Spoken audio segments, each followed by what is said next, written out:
serve the Lord with them. So they've got an amazing testimony. So you can be seated if you want. You can stand if you want. So if you want to stand and come closer, you can do that too. I know if there's anyone visiting, they can come up here as well.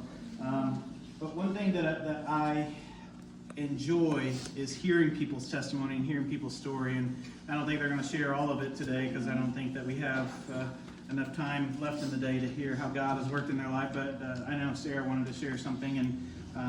But God is moving in our church. And I think there's something that's exciting that's on the horizon.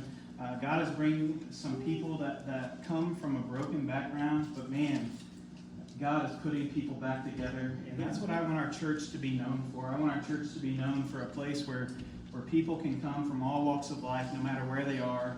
They walk through, they're met without judgment, but they're met with the love of Christ, and discipleship happens. That's actually the next sermon series I'm going to start next Sunday. I'm going to start talking about what does it mean to be a disciple and discipleship, and then we're going to start talking about sharing our testimony, because each and every one of us in here has a testimony to share.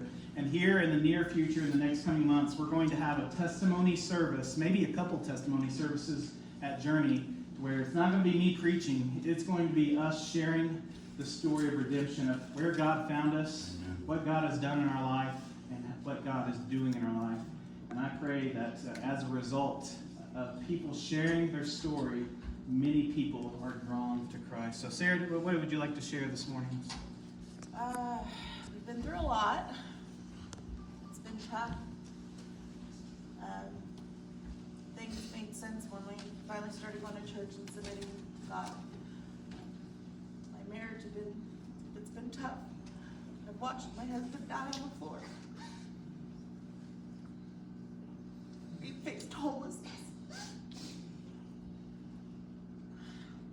We almost split up.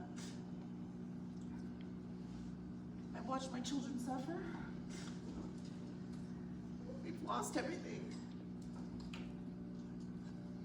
God can restore anything if you just ask. You gotta let him in.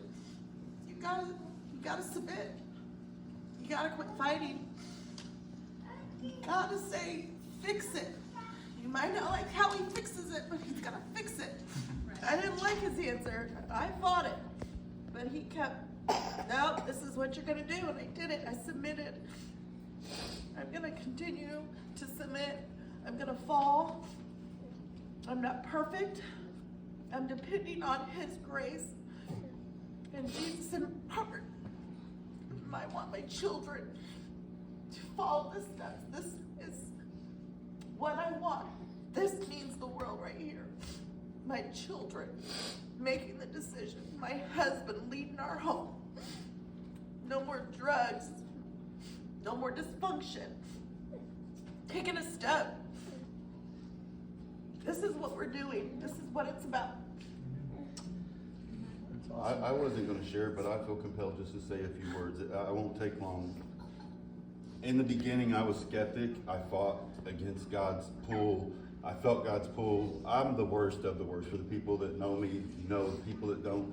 I was the guy that you want locked away because he was a danger to himself, a danger to the community. I was the worst of the worst. God kept pulling and kept pulling. He sought me out. I didn't seek God. I did nothing on my own accord.